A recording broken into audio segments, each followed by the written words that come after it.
নমস্কার বন্ধুরা, তোমরা কেমন আছো? আশা করি তোমরা খুব ভালো আছো। আজ আমি আবার চলে এসেছি তোমাদের কাছে আমাদের হিন্দু সনাতন ধর্মকে কেন্দ্র করে কিছু কথা বলতে, ভগবানকে কেন্দ্র করে কিছু কথা বলতে। যদি তোমাদের হিন্দু সনাতন ধর্মকে কেন্দ্র করে এবং ভগবানকে কেন্দ্র করে কথাগুলো শুনতে ভালো লাগে, অবশ্যই আমার ভিডিওটা পুরোটা শোনো এবং পুরোটা দেখো। তাহলে অনেক কিছু জানতে আর শিখতে পারবে।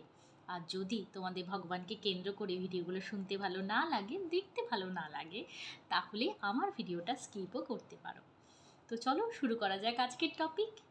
আজ আমি কোনো টপিকের উপর কথা বলবো না। হ্যাঁ, আজ আমি একটা সাধকের সাথে ঘটে যাওয়া সত্যিকারের ঘটনা তোমাদের সামনে তুলে ধরবো। রোজ তোমাদের কিছু না কিছু আমি বলি, কিছু না কিছু শেখাই। আজ আমি আমার গুরুমাতা অর্থাৎ মা কালীর বিষয়ে বলবো। মা ভবতারিণীর সাথে একটা সাধকের সম্পর্ক কী। একটা সাধক চেয়েছিল সে মায়ের কাছ থেকে সিদ্ধি নেবে। মোটামুটি যারা মায়ের পুজো করে তাদের মনে একটা লালসা কিন্তু সবসময় থাকে, সিদ্ধি পাক না পাক মায়ের দর্শন তাদের চাই। এই লালসা আমার মনেও আছে, অস্বীকার আমি করতে পারবো না। তো সাধকটা মায়ের দর্শনও পেয়েছিল এবং তার সাথে সাথে মায়ের সিদ্ধি প্রাপ্ত করেছিল। সাধারণত বলা হয় মায়ের 10 বছর টানা পুজো করতে হয়, তবে তুমি মায়ের কাছ থেকে সিদ্ধি প্রাপ্ত করতে পারবে। হ্যাঁ, কিন্তু নেটের মাধ্যমে আজকাল সবাই বলে দেয় 21 দিন এটা করো তাহলে মায়ের সিদ্ধি পাবে। মাত্র 11 দিনেই সিদ্ধি পাওয়া যায়, সাবার মন্ত্রও দিয়ে দেবে। একদম ভুল কথা।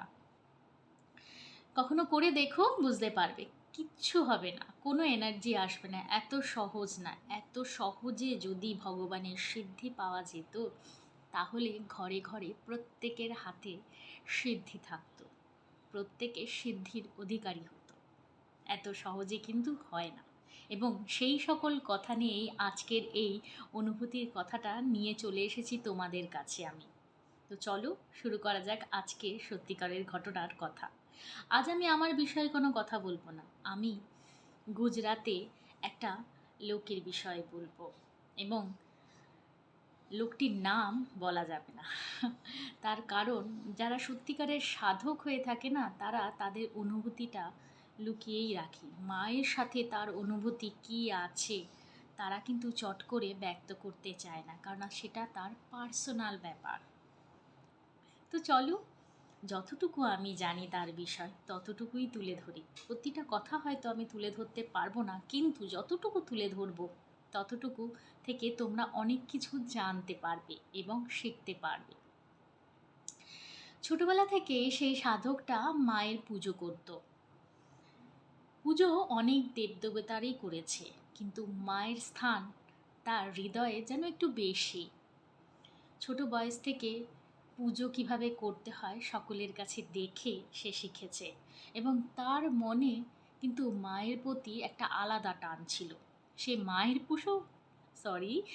মায়ের পুজো বেশি করত, কারণ তার মাকে বড্ড ভালো লাগে। ছোটবেলাতে দেখবে মানুষের মনের মধ্যে কিন্তু কোনো লোভ লালসা থাকে না, সিদ্ধি কী জিনিস সেটাও থাকে না। যাই হোক, মায়ের নিত্য পুজো করতো। এইভাবেই পুজো করতে করতে কেটে যায় 10টা বছর। এখন সেই সাধক 18 বছরের হয়ে গেছে। একদিন সাধকটা নিজের খেতে বসেছিল, অর্থাৎ যেখানে চাষবাস করা হয়, তাদের অনেক জায়গা সম্পত্তি ছিল, চাষের জমি প্রচুর ছিল, সেখানে ধান গম এ সমস্ত চাষবাস হতো। তা খেতে বসেছিল, খেতে জমিতে জল দিচ্ছিল। ঠিক সেই সময় হঠাৎ সাধকের মন তো ছুটতে থাকে। হঠাৎ তার মনে হলো, এই মা, এত বছর কেটে গেল, আমি মায়ের পুজো করছি, মা তো আমায় কখনো দর্শন দিল না। ব্যাপারটা কি? এটা তো মা ঠিক করলো না।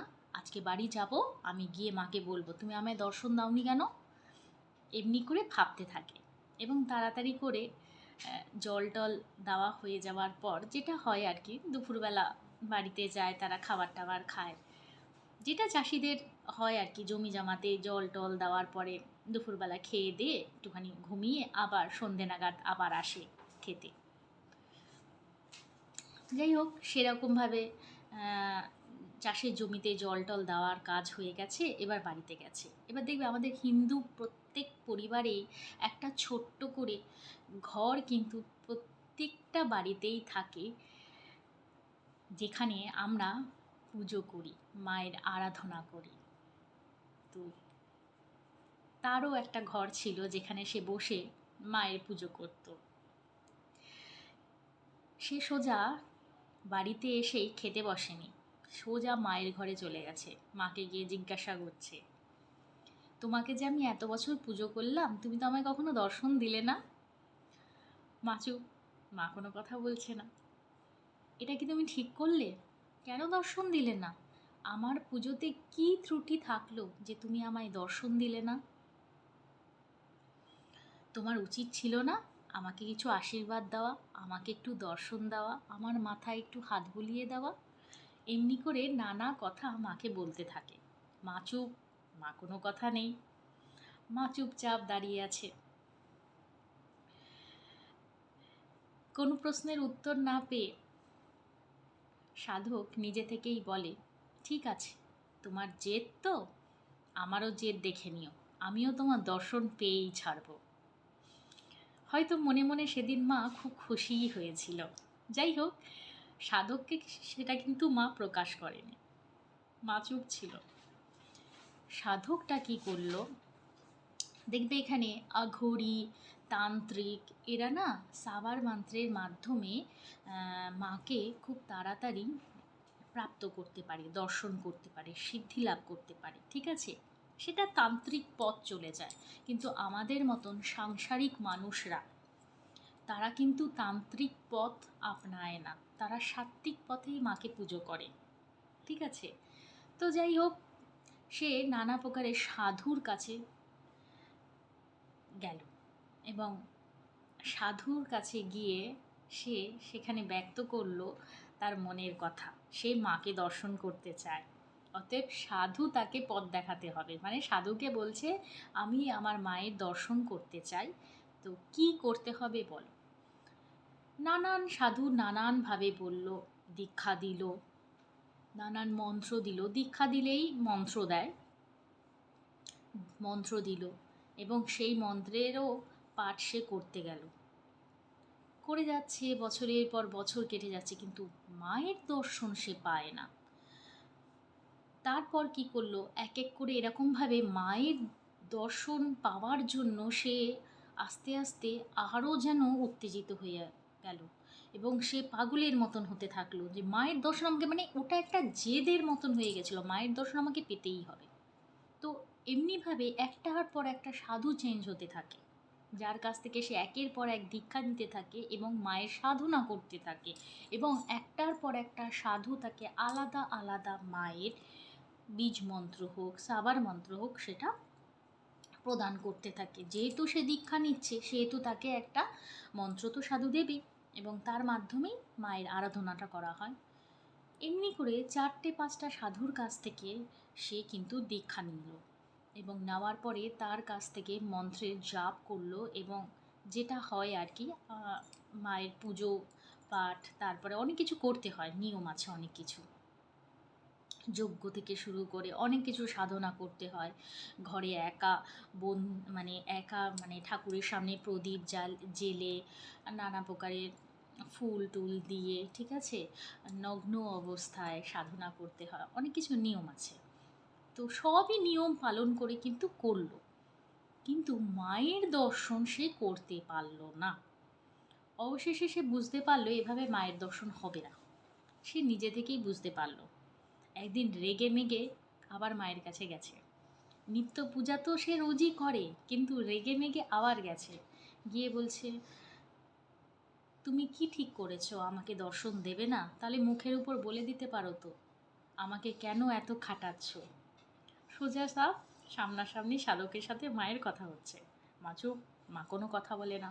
সাধকটা ছিল ছেলে, দেখবে মেয়েদের মধ্যে না একটু ধৈর্য ক্ষমতাটা থাকে, ছেলেদের মধ্যে ধৈর্য ক্ষমতাটা একটু কমই থাকে। এবং সেই কারণের জন্য ছেলেরা বাবা হয় এবং ধৈর্য ক্ষমতা বেশি বলে মেয়েরা মা হওয়ার অধিকারী মেয়েদেরই থাকে। যাই হোক, এবার সেটা রেগে মেগে গেল, রেগে মেগে ঠাকুরকে বলল, আই মিন মাকে বলল, মা কালীকে বলল যে আমি বুঝতে পেরেছি তোমার অস্তিত্ব আদৌ এই পৃথিবীতে নেই, যদি হতো তাহলে হয়তো তুমি দর্শন আমায় দিতে, কারণ কম আমি তপ করিনি তোমাকে পাওয়ার জন্য। ডাইরেক্ট মুখের উপর মায়ের বলে দিয়েছে। কিন্তু মা তো জানে তাকে কখন দর্শন দিতে হবে। তোমাদের আমি বলি, মায়ের দর্শন বললেই মায়ের দর্শন পাওয়া যায় না। মায়ের ভক্তের কিন্তু অভাব নেই, কিন্তু প্রতিটা ভক্ত মায়ের দর্শন করতে পারে না, অতটা সহজ না। মায়ের দর্শন করা মানে মোক্ষের থেকেও বড় কিছু যদি হয় সেটা, এটা একটা অন্য টপিক, ওটা পরে অন্য একদিন আমি বলবো। যাই হোক, এই সমস্ত বলার পরে মাকে নানান প্রকারের কথাবার্তা উল্টো পাল্টা যা খুশি তাই বলল। বলার পরে কিছুক্ষণের মধ্যেই সে দেখতে পেল মায়ের পিছন দিক থেকে একটা কালো রঙের ছায়া বেরিয়ে আসলো, এবং সেটা দেখে সাধকের অবস্থা খারাপ, এবং কিছুক্ষণের মধ্যেই ও এরকমভাবে মানে অজ্ঞান হবে। ঠিক সেই সময় একটা আওয়াজ তার কানের মধ্যে আসলো, তাকে কামাখ্যা মন্দির দর্শন করতে যেতে হবে, তবেই সে মায়ের দর্শন করতে পারবে। এতটুকু শোনার পরে সাধকটা কিন্তু মন্দিরের মধ্যে অর্থাৎ ঠাকুর ঘরের মধ্যেই অজ্ঞান হয়ে পড়ে গেল। কখন তার জ্ঞান ফিরেছে সে নিজেও জানে না, এবং অজ্ঞান হওয়ার আগে মুহূর্তের সেই কথাটা তার কিন্তু এখনো মনে আছে।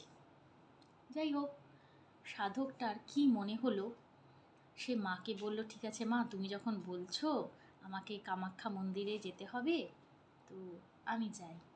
গুজরাট থেকে কামাখ্যা মন্দিরের ডিস্টেন্স কিন্তু কম নয়, অনেকটাই। যাই হোক, সাধকটা ছিল বড়লোক চাষিবাসিগুলো হয় না, যাদের ক্ষেত টেত অনেক থাকে, সেরকম তো পয়সার কোনো অভাব ছিল না। যেভাবেই হোক গুজরাট থেকে কামাখ্যা মন্দিরে চলে গেল, এবং একটা সাধক মন্দিরে যাওয়ার আগে যেটা হয় আর কি, নৈবেদ্য অনেক কিছু থাকে তাদের কাছে, ঠিক আছে, ওই সমস্ত সব কিছু নিয়ে, হাবানের জিনিসপত্র নিয়ে, যেটাতে হাবান টাবান করে, সেই সমস্ত সকল প্রকারের জিনিসপত্র নিয়ে কামাখ্যা মন্দিরের দিকে এগোতে লাগলো, এবং একটা সময় সে কামাখ্যা মন্দিরে উপস্থিত হলো। কামাখ্যা মন্দিরে উপস্থিত হওয়ার পর ওইখানে কামাখ্যা মন্দিরে মানে তোমাদের কি বলবো, কামাখ্যা মন্দিরে প্রত্যেক মানুষ যায় নিজের মনোবাঞ্ছা পূর্ণ করতে। হ্যাঁ, সকল প্রকার মনোবাঞ্ছা পূর্ণ করার জন্য কিন্তু কামাখ্যা মন্দির খুব জাগ্রত। হ্যাঁ, সব তান্ত্রিক থেকে শুরু করে সবাই কামাখ্যা মন্দির দর্শন করবেই। যারা যারা মায়ের সাধনা করে তারা কামাখ্যা মন্দিরে যাবেই। ইভেন আম্বুবুচিতে সব থেকে বেশি যায়, ঠিক আছে, মায়ের ওই কাপড় নেওয়ার জন্য। মায়ের যখন মাসিক ধর্মটা চলে, সেই কাপড় নেওয়ার জন্য সবাই যায়। বলা হয় ওই কাপড়ের মধ্যে প্রচুর পরিমাণে পজিটিভ এনার্জি থাকে, যেটা তোমাকে সারা জীবন প্রোটেক্ট করায়। অনেক কিছু করা যায় ওই কাপড়ের মাধ্যমে। যাই হোক, তান্ত্রিকরা প্রচুর তান্ত্রিক ওখানে, আজকের ডেটেও তোমরা যদি কামাখ্যা মন্দিরে যাও তো তোমরা গেলে দেখতে পাবে অম্বুবাচীর সময় জুন মাসে 25 ওই সমস্ত তারিখে, মানে শেষের দিকে, জুন মাসের শেষের দিকে 24, 25, 26 এরকম সময়, তারিখের সময় কামাখ্যা মায়ের ওখানে মেলা বসে, এবং ওই সময় মায়ের মাসিক ধর্মটা চলে বছরে একবার, 3 দিনের জন্য মন্দিরটাও বন্ধ থাকে। যাই হোক, গেছিল, তা ওখানে গিয়ে প্রচুর তান্ত্রিকের সাথে দেখা হয়েছে সাধকটা। তো তান্ত্রিকদের সাথে প্রচুর গল্প টল্প করেছে, কথাবার্তা বলেছে কীভাবে মায়ের দর্শন করা যায়, মায়ের কাছ থেকে সিদ্ধি প্রাপ্ত করা যায়। তো এক একজন তান্ত্রিক এক এক রকম কথাবার্তা বলছে, ও ঠিক হচ্ছে না, ঠিক অ্যাডজাস্ট খাচ্ছে না কোনো তান্ত্রিকের সাথে। মা যে ওকে বলল কামাখ্যা মায়ের মন্দিরে দর্শন করতে, তবে মায়ের দর্শন পাবে, কিন্তু এখানে তো সেরকমভাবে কিছুই হচ্ছে না। আবার তান্ত্রিকরা আগের মতন বলতে শুরু করেছে, যেমন আগে পুরোহিতের মানে আগে পণ্ডিত মশাইদের সাথে মানে যখন ওর চারটে যে আগে দীক্ষা নিয়েছিল, সাধুদের কাছ থেকে। সেই সমস্ত সাধুরা যেরকম মন্ত্র দিয়েছিল, এরকমভাবে তান্ত্রিকরাও ওকে আবার মন্ত্র দিতে শুরু করছে যে এমনি পাঠ করো, তাহলে আবার মায়ের দর্শন হবে বা কিছু, এই সমস্ত। ও আর সেকেন্ড টাইম কারো কাছ থেকে দীক্ষা নেয়নি। এই করে করে 10 দিন কেটে যায়। 10 দিন কেটে যাওয়ার পরে সাধকটা খেপে গেছে এবার। বলছে, ধুর, এখানে কিছুই হয় না। মা আমাকে বললো আসার জন্য, আমার মনে হয় হ্যালুসিনেট হয়েছে। আমি ওই সারাদিন মাকে দেখবো দেখবো এই কারণের জন্য আমি নিজেই মনে হয় হ্যালুসিনেট করেছি। মা আদৌ কিছুই বলেনি আমাকে এখানে আসার কথা। তো 10 দিন হয়ে গেছে, মায়ের দর্শন তো আমি কিছু পেলাম না। মানে সাক্ষাৎ দর্শন করতে চাইছিল সাধকটা, তো পেলাম না। তো তাহলে চলে যাই, এখানে আর থেকে হবে কি? 10 দিন হয়ে গেছে, কামাখ্যা মন্দিরে এসে রয়েছে। তারপরে এবার ও বাড়ির দিকে, আবার নিজের বাড়ি অর্থাৎ গুজরাটের দিকে আবার রওনা দিচ্ছে। পথে যাওয়ার পথে জঙ্গল পড়ে। হ্যাঁ, এটা তো অনেক আগেকার ঘটনা, অনেক আগেকার ঘটনা। আমিও একজনের কাছ থেকে শুনেছি, তাই তোমাদের সাথে শেয়ার করছি। তখন ব্রিটিশদের আমল ছিল, অনেক আগেকার ঘটনা। তো রাস্তায় যে পাথরের ঢিপিগুলো হয় না, অমনি একটা পাথরের ঢিপির মধ্যে একটা জঙ্গল জঙ্গল মতন এরিয়া ছিল রাস্তাটাতে। তো ওই পাথরের একটা ঢিপি ছিল, ওই পাথরের ঢিপির মধ্যে একজন কালো পোশাক পরে, মাথায় কালো পাগড়ি, কপালে কালো তিলক, ঠিক আছে, যেমন আঘোরিরা হয় আর কি। কালো তিলক, শরীরে কালো বস্ত্র ধারণ করেছে, কালো ধুতি পরেছে, পায়ে কাড়া পরেছে। তান্ত্রিকরা কিন্তু পায়ে কাড়া পরে, ঠিক আছে, পরে ধ্যান করছে। ওর কি মনে হলো তান্ত্রিকটাকে দেখে যে তার কাছে যাই। হ্যাঁ, তান্ত্রিকটার কাছে গিয়ে সে, সাধকটা গিয়ে বসলো। 2 ঘন্টা ধরে ও তান্ত্রিকটার পাশে বসে রইল। তান্ত্রিকটা তখন নিজের সাধনায় লীন ছিল। 2 ঘন্টা পর তার যখন সাধনাটা ভাঙলো, তারপর তান্ত্রিকটা সাধকটাকে দেখে হাসতে শুরু করে এবং সাধকটাকে বলে, তুই এত দেরি করে কেন আসলি? সাধকটা অবাক, আমাকে কি করে চিনল? তো তখন তান্ত্রিকটা সাধককে বলে, শোন, আমি তোকে দীক্ষা দেব, আর আমি যে মন্ত্রটা দেব সেই মন্ত্রের পাঠ করবি 16 বছর পর্যন্ত। বুঝে নাও, অলরেডি ও 10 বছর পুজো করে এসছে মায়ের, তারপরেও আরও 16 বছর ওকে পুজো করতে হবে। সেই মন্ত্রের চ্যান্টিং করতে হবে, অর্থাৎ জাপ করতে হবে, আর অনেক কিছু নিয়মও বলে দিয়েছে এবং ওর বিষয়ে কিছু বাধা বিঘ্ন যা থাকে আর কি, সেই সকল বিষয়ে বলে দিয়েছে। দেখো, এখানে সব কথা তো স্পষ্টরূপে বলা যায় না, ঠিক আছে, একটা মানুষের জীবনী ব্যাপারটা। তো যাই হোক, ও কিন্তু কামাখ্যা মায়ের মন্দিরে ভর্তি তান্ত্রিক ছিল, তারাও কিন্তু ওকে দীক্ষা দিতে চেয়েছিল। ও কিন্তু কারো কাছ থেকে তখন দীক্ষা নিল না। এই সাধুটাকে দেখে, এই তান্ত্রিকটাকে দেখে তার মনে হলো এর কাছ থেকে নেওয়া উচিত, কারণ মা তাকে যা বলেছিল এর সাথে এর ম্যাচিং খাচ্ছিল।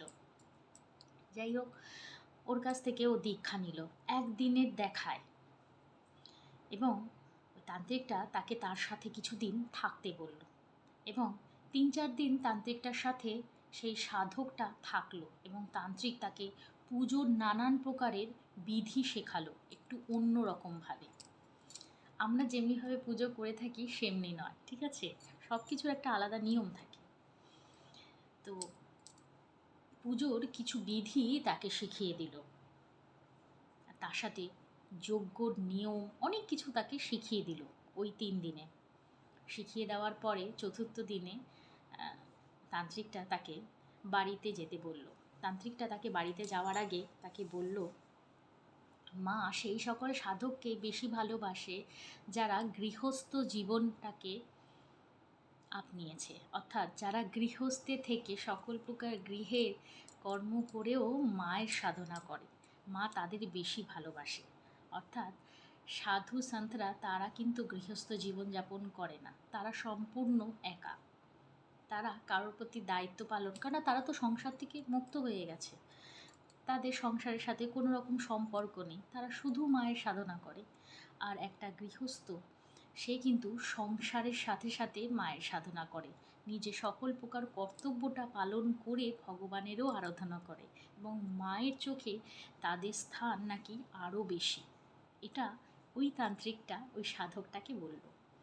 তাই বলল 16 বছর পর্যন্ত এই মানে তান্ত্রিকটা যেই ওয়ার্ডটা দিয়েছিল, অর্থাৎ যে বীজ মন্ত্রটা দিয়েছিল, সেটা চ্যান্টিং করতে হবে, অর্থাৎ বীজ মন্ত্রে জাপ করতে হবে এবং নানান প্রকারের পুজোর কিছু বিধি যজ্ঞ শিখিয়েছিল, সেগুলো করতে হবে। তবে একটা সময় আসবে মা তাকে সাক্ষাৎ দর্শন দেবে এবং এই চতুর্থ দিনেই তার শেষ। এটাই প্রথম তার সাথে দেখা, এটাই লাস্ট তার সাথে দেখা। এবং সাধকের কিন্তু খুব খারাপ লাগলো, একটা গুরু পেলাম যার মাধ্যমে আমি অনেক কিছু শিখতে পারলাম, তার সেবাটুকু আমি করতে পারলাম না। সেই গুরু আমাকে বলে দিল এটাই প্রথম দেখা, এটাই শেষ, অর্থাৎ অন্তিম দেখা। যাই হোক, শুনে একটু খারাপ লাগলো সাধকের, তবুও গুরুর কাছে প্রণাম করে তার আশীর্বাদ নিয়ে সে চলল নিজের বাড়ির উদ্দেশ্যে। বাড়িতে চলে আসলো, অর্থাৎ গুজরাটে তার বাড়ি ছিল, সে বাড়িতে এসে সেই রকমভাবে পুজো করতে শুরু করেছিল। সাধকটা তান্ত্রিকটা তাকে বলেছিল একটা রূপোর মা প্রতিষ্ঠা করতে। অর্থাৎ রূপো, আমরা যেমন দেখবে ব্রাশ বা পেতল এই সমস্ত প্রতিমা পুজো করে থাকি বাড়িতে, তাই না? তো তান্ত্রিকটা কিন্তু তাকে বলেছিল একটা রূপোর মায়ের প্রতিষ্ঠা করে সেই মায়ের পুজো করতে। তো অলরেডি সাধকটার কাছে একটা মা ছিল এবং তারই সামনে আর একটা রূপোর মূর্তি কিনে নিয়ে এসছে, অর্থাৎ বাজার থেকে নিয়ে এসে সেটার প্রাণ প্রতিষ্ঠা করে পুজো করতে শুরু করলো।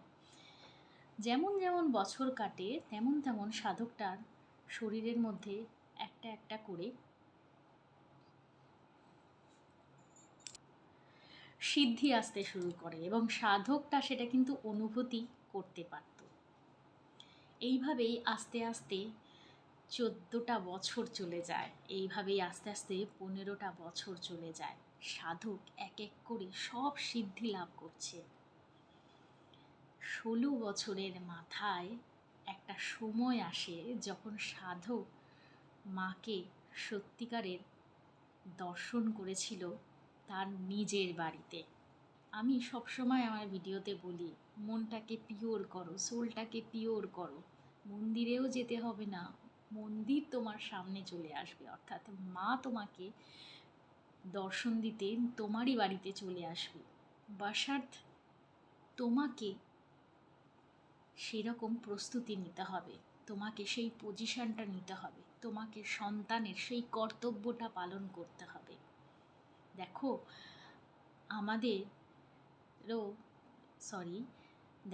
আমাদেরও কিন্তু কিছু কর্তব্য থাকে ভগবানের প্রতি। আমরা মানুষ, সবসময় কিন্তু আমরা দুহাত পেতে চাই, তাদেরও তো ইচ্ছা করে তাদেরও কেউ কিছু দিক। তারা কিন্তু কিচ্ছু চায় না, ভগবানটা কিচ্ছু চায় না। টাকা পয়সা আর ওই 2 টাকার নকুলদানার জন্য ভগবান বসে নেই। 2 টাকা বা 10 টাকা দিয়ে তুমি সন্দেশ দেবে বা 20 টাকা 30 টাকা দিয়ে একটা আপেল কিনে দেবে, সেই খাওয়ার আশায় কিন্তু ভগবান বসে থাকে না। ভগবান তোমার ভক্তিতে প্রসন্ন হয়। ভগবান চায় তাকে কেউ মন ভরে ভালোবাসুক, ভগবান চায় তাকে কেউ মন ভরে শ্রদ্ধা করুক, তাকে কেউ মন ভরে প্রণাম করুক, তাকে কেউ মন ভরে ডাকুক, তবেই তো সে আসবে। এবং একটা সময় আসে ভগবান অর্থাৎ মা ভবতারিণী অর্থাৎ মা কালী নিজে এসে তাকে দর্শন দেয় এবং আজকের ডেটে সে কিন্তু মানুষের জনকল্যাণ করে। হেন লোক নেই তার বাড়িতে যায় না। নানান প্রকার আজকের কলিযুগে মানুষের অসুখের কিন্তু কমই নেই, নানান প্রকারের রোগ মানুষের হতে থাকে এবং সকল প্রকার রোগের নিরাময়ও সে করে। তো এই হলো একটা সত্যিকারের ঘটনা। এর মধ্যে আরও অনেক কিছু লুকোনো আছে, যেটা সব কিছু তো বলা সম্ভব না। দেখো, আমার পক্ষে যতটুকু সম্ভব হয়েছে আমি তুলে ধরেছি এবং আমাকে যতটুকু জানানো হয়েছে, আমি যতটুকু জানতে পেরেছি ততটুকু আমি তুলে ধরেছি। তো এতটুকুই। যদি আমার ভিডিওগুলো ভালো লেগে থাকে অবশ্যই আমার চ্যানেলটাকে সাবস্ক্রাইব করবে, লাইক করবে, কমেন্ট করবে আর শেয়ার করতে একদম ভুলবে না। তো আজকের মতন টাটা।